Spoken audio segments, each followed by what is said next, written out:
Today's forecast, a tornado warning is in effect. Swarms of gigantic twisters over a wide area, with winds topping 6,000 miles an hour. Luckily, you live outside the danger zone, because these twisters are found in space. With winds of 300,000 miles an hour. What would happen if a tornado that powerful struck a city on Earth? It just goes poof, and it's gone. They're tornadoes to the max on Deadliest Space Weather. Earth's is just one kind of weather. On other planets, there are storms beyond the imagination, climates and conditions that we hope to never see on Earth. But could they happen here? And if so, could we survive Deadliest Space Weather?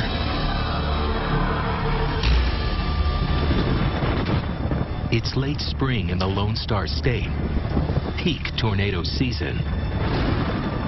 On this day, a monster twister descends from a giant thunderstorm. The immense funnel is 3 miles across. One of the most populated cities in Texas is in its path. As this tornado moves towards Dallas, Dallas is going to experience something more powerful than anything that it could have imagined. About a quarter of the city will be laid waste. The winds in this freak storm rage at 500 miles per hour. One of the most startling sights we'd see is the destruction of the distinctive Reunion Tower. The top of it is going to just get blown off. It just goes poof, and it's gone. The tower itself would be pushed off its foundation and would likely fall all in one piece.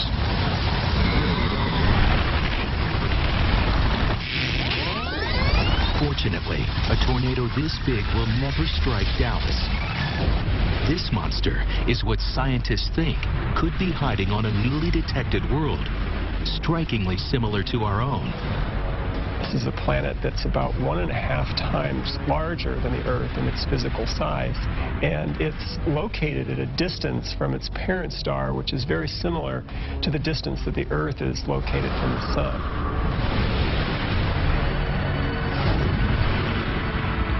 In early 2013, Kepler spacecraft scientists announced evidence for this super-Earth 2,070 light-years away. It may be the most Earth-like planet yet found.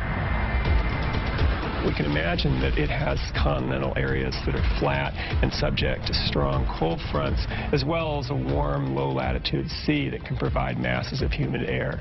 And so if those conditions exist there, then the conditions for strong tornadoes would also potentially exist. The new planet might also have more tornadoes. Earth has 4 seasons due to the tilt of its axis. Most tornadoes strike in the spring when the sun heats the planet more or less evenly. If super-Earth has little or no tilt, it would have no seasons, with spring-like conditions all the time. Without seasons, you might have the potential to build tornadic storms year-round. And so rather than just one of 4 seasons, maybe you have all 4 seasons that are capable of producing tornadoes. On Earth, the maximum clocked tornado winds are about 300 miles an hour. We don't know the details of super-Earth's climate, but with the right balance of heat and atmospheric water, it's quite possible it could have super tornadoes as well. Running the numbers on a back-of-the-envelope kind of way, we can imagine tornadoes that are perhaps 2 or 3 times larger in physical size than the most damaging tornadoes that occur here on Earth. The wind speeds could potentially get up to the kinds of speeds that a passenger airline travels at. They could potentially get up towards 500 miles per hour. But are Earth-like planets the only ones with tornado potential? Any planet with an atmosphere could have a tornado. All you need are some swirling winds, some energy concentrated in a swirl, and you can get a tornado-like phenomenon. The planet Mars is home to tornado-like dust devils, swirling vortexes of winds that create columns of powdery debris zipping across the bleak landscape. Earth has its own dust devils. They reach a maximum height of 2/3 of a mile. On Mars, the biggest were thought to be 6 miles high, until a discovery in 2012. The Mars Reconnaissance Orbiter shocked astronomers because it located a gigantic dust devil 12 miles tall. But this dust devil was very narrow, 70 yards in diameter. NASA described it as 3/4 the size of a football field. Imagine yourself sitting in a football stadium, and you've got this tornado 3/4 of the width of the stadium, and it's going up 12 miles high. So if you were to just go up, it would keep going and going and going. A very narrow, very high, swirling tornado of dust. The solar system's giant planets might also produce tornadoes. Jupiter, Saturn, and Neptune are already known for their swirling clouds and hurricane-like storms.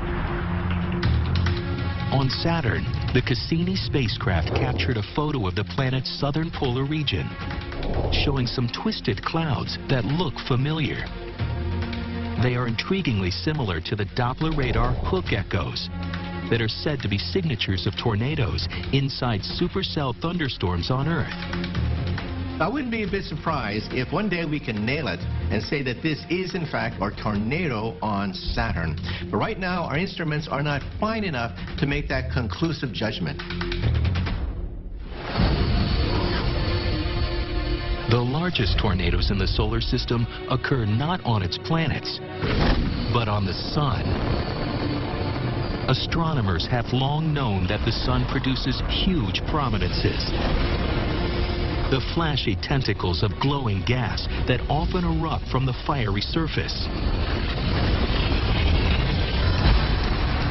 But in the last few years, new high-definition video from solar satellites has revealed prominences that turn into solar tornadoes.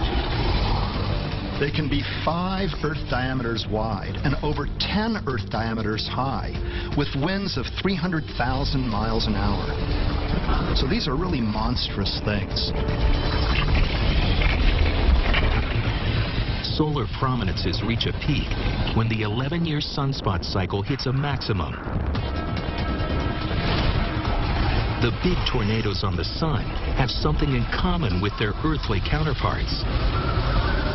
On Earth, we have a tornado season. In some sense, the sun also has a tornado season, especially with the 11-year sunspot cycle. When we have this burst of plasma emanating in space called solar prominences, they create tornadoes of their own. So we have a tornado season on the sun. Solar tornado season applies only to these giant monsters. The sun is also home to a smaller kind of twister. But what happens when these tornadoes swirl into action? 11,000 at a time.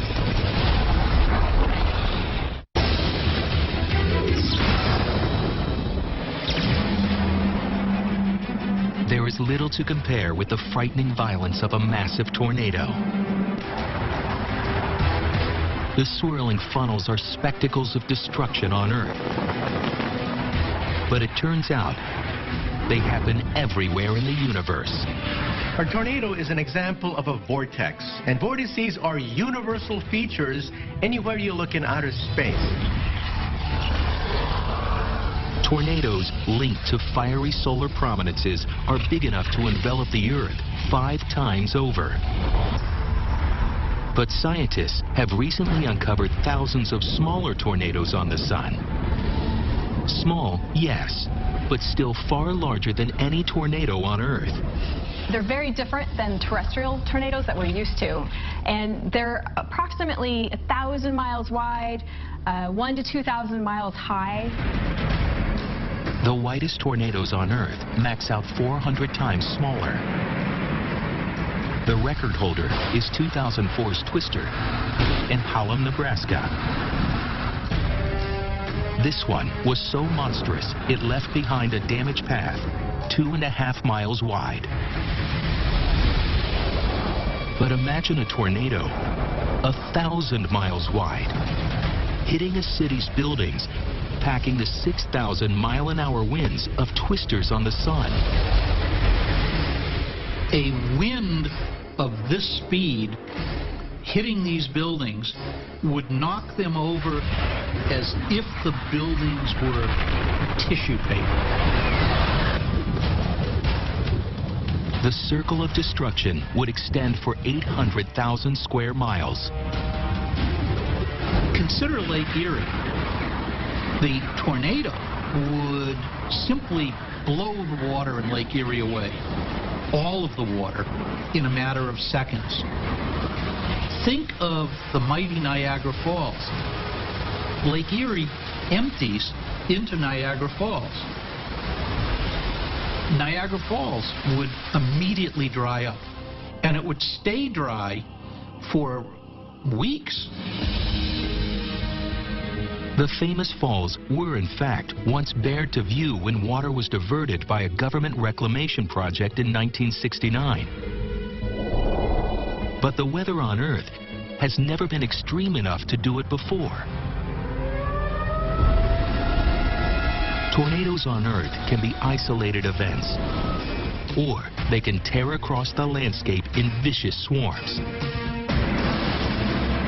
The planet's largest outbreak sent 358 twisters across 21 states in April 2011. But on the Sun, there are more than 30 times that many, 11,000 at any given moment.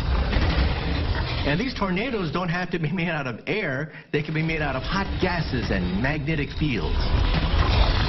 The Sun has so many tornadoes because it's churning with activity that sets pockets of hot gas by the thousands into swirling motions. Computer simulations show the tangle of magnetic field lines inside the gas and how the swirling action makes the gas shoot upwards, spiraling into funnels to form the solar tornadoes. The gas in solar tornadoes is so hot, its atoms are broken up into their positive and negative parts. Known as charged particles, they make up a state of matter called plasma. When we're in grade school, we learn that the world is made out of 3 things: solid, liquids, and gases. Wrong. The sun is made out of plasma. Most of the universe, including gas clouds and stellar objects, are made out of plasmas. We're the freaks. We're the oddballs. We're made out of solid, liquids, and gases. Most of the universe is made out of plasma. Get used to it. Getting used to it means realizing that most tornadoes in the universe have to be made of plasma's charged particles, trapped into twisting clouds by magnetism in space. Then, get used to the fact that some of these things are zapping our planet every few hours and literally lighting up the sky.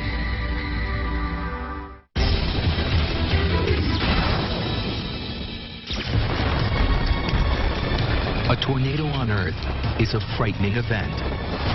Fortunately, it's relatively uncommon. In space, however, tornadoes are happening all the time. 11,000 of them are twisting on the Sun at any moment. And astronomers recently discovered another kind of solar tornado. It's made of the thin stream of charged particles coming from the Sun, and it actually reaches down into the Earth's atmosphere, jolting it with electric current many times a day. Space tornadoes touch down every few hours.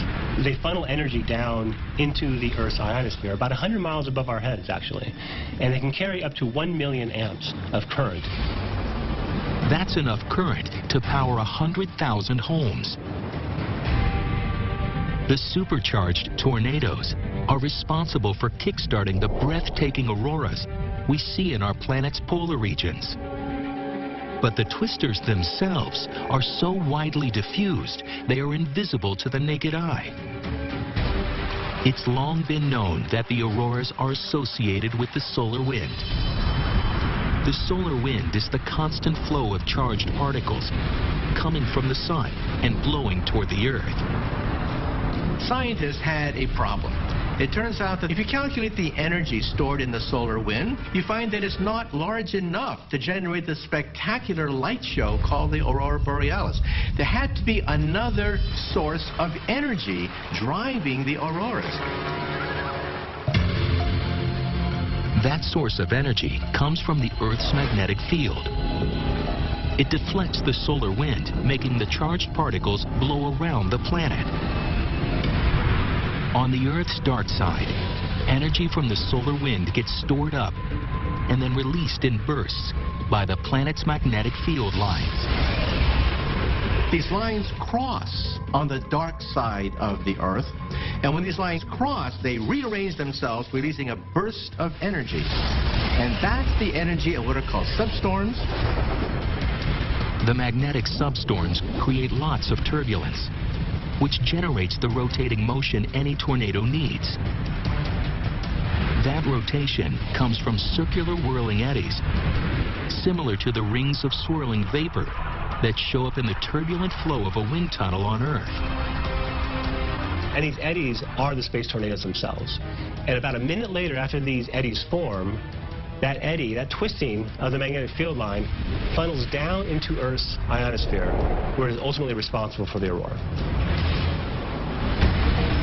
The space tornadoes generating Earth's auroras are huge. They form more than 62,000 miles above the planet's surface, taking on a classic funnel cloud shape. Wide at the top, but narrow at the bottom, where they touch the Earth's atmosphere. Space tornadoes out in Earth's magnetosphere are twice the size of the Earth, about 15,000 miles in diameter. But when they touch down on the Earth, they're actually quite narrow. So you've got this flowing, swirling set of particles that looks a lot like a tornado. But tornadoes in this near-Earth space and their even bigger cousins on the sun seem tiny compared to the twisters in the deep regions of the universe. Imagine the power of galaxy-sized tornadoes stretching across space for 1 million light years or more.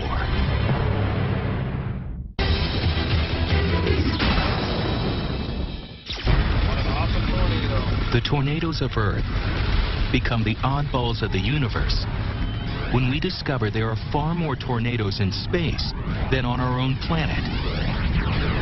To get a tornado in space, you need something to be set in motion analogous to the wind, and you need some mechanism that makes them go around and spiral around, forming that funnel shape we're familiar with tornadoes. Tornadoes on Earth are made of air, water, and wind. But virtually all tornadoes in space are different. They're made from the charged particles of plasma spinning in clouds shaped by magnetic fields. Tornadoes in space can look like this, shooting out from a star that's in the process of forming. But the most powerful are immense, up to 1 million light years long, and originating in the rapidly spinning black holes of energetic galaxies. They're known as astrophysical jets, and we see them all over the cosmos. The jet that forms in the central region of a galaxy is like a tornado because you have a plasma swirling around a giant black hole. Within this plasma, you've got a twisted magnetic field that traps charged particles. So you've got this twisting, turning magnetic field accelerating charged particles outwards, just like a funnel that looks like a space tornado. Tornado-like jets are so powerful, the gases inside them shoot out at nearly the speed of light. What would happen to something caught in the line of fire? If you're in a spaceship along the path of one of these really energetic jets, you're in real trouble. Oddly, the ship itself would not blow apart. Unlike tornadoes on Earth, galactic space tornadoes are so thin you wouldn't physically feel them.